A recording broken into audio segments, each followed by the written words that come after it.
Immunity के लिए कौन सा ग्रह जिम्मेदार है? कौन सा ग्रह इम्यूनिटी बढ़ाता है?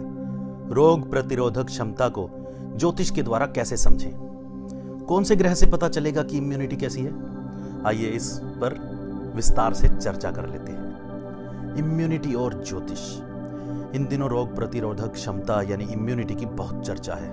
वास्तव में कोरोना काल में लोगों को पता चला कि रोग प्रतिरोधक क्षमता के मायने क्या हैं।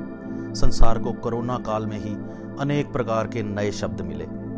आइए समझते हैं कि कौन से ग्रह हमारी रोग प्रतिरोधक क्षमता को बढ़ाते हैं और कम करते हैं। पहला घटक, जन्म कुंडली में जो पहला स्थान होता है वह आपके रंग रूप स्वभाव आदि को प्रभावित करता है।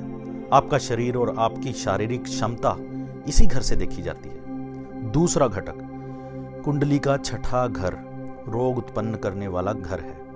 इसी तरह तीसरा घटक चंद्रमा है और यह अति महत्वपूर्ण है। चंद्रमा शिशु अवस्था का कारक ग्रह है, इसलिए चंद्रमा जनित रोग हमारे बचपन में होते हैं।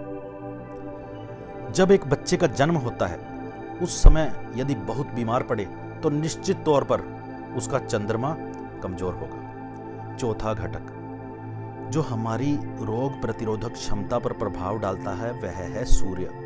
सूर्य हमारे मनोबल को नियंत्रित करता है और एक व्यक्ति जब बीमार होता है ना तो उसे ठीक होने के लिए सूर्य की रश्मियों की आवश्यकता होती है।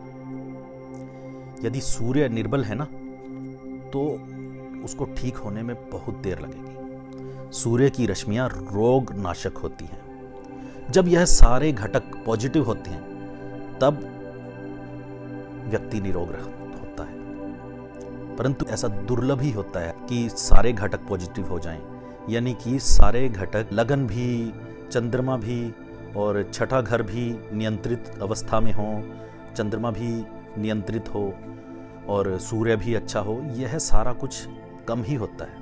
और अगर ऐसा हो जाए, ऐसी ग्रह स्थिति हो तो जातक की पूरी उम्र निरोग रहकर कट जाती है। लगन का स्वामी यदि नीच राशि में विराजमान हो तो जातक की आयु लंबी नहीं होती। जन्म से ही ऐसे जातक बीमार रहते हैं। एक रोग ठीक होने के पश्चात दूसरा हो जाता है।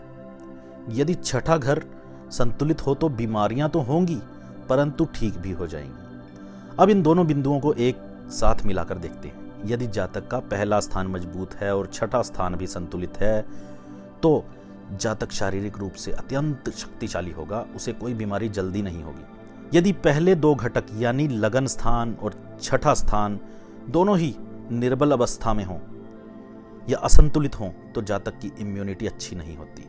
इसी तरह केवल चंद्रमा निर्बल हो तो जातक की इम्यूनिटी बिल्कुल भी अच्छी नहीं होगी। यह निश्चित है। अकेला चंद्रमा ही आपकी इम्यूनिटी को घटा या बढ़ा सकता है। यदि केवल सूर्य ठीक है ना और बाकी घटक कमजोर हैं तो शरीर में कितनी भी बीमारी हो जाए हर बार आप बीमारी को हरा पाएंगे, बल्कि बीमारियां आपका कुछ नहीं बिगाड़ पाएंगी। तो ये रहे ज्योतिष के कुछ ऐसे नियम जो आपके स्वास्थ्य के बारे में बताते हैं। यदि आपको कुछ पूछना है तो आप अपना जन्म विवरण हमें कमेंट कर सकते हैं। वे सभी लोग जो कुछ पूछना चाहते हैं, जिन्हें अपनी पर्सनलाइज्ड हेल्थ प्रेडिक्शन चाहिए, हमारे नंबर पर संपर्क कर सकते हैं। वीडियो अच्छा लगा हो तो लाइक करें और अच्छा ना लगा हो तो डिसलाइक करें और कमेंट करके बताएं क्यों अच्छा नहीं लगा। हमें अपना कीमती समय देने के लिए आपका बहुत बहुत धन्यवाद।